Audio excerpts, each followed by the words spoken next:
അപ്പൊ ചൂടായിരിക്കില്ലേ? ചൂടുണ്ടോ? അപ്പൊ പഞ്ചാര മൊത്തം തീർന്നോ? ഞാൻ തന്നല്ലേ നിനക്ക് പഞ്ചാര? എടി പഞ്ചസാര ഇട്ടേന്ന് തന്നില്ലേ നിനക്ക്?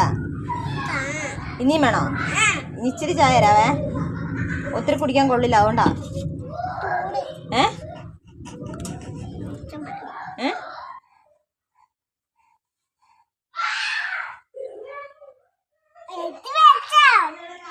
അപ്പൊ ഇവിടെ ആർക്കും വേറെ ചായ കുടിക്കണ്ടേ?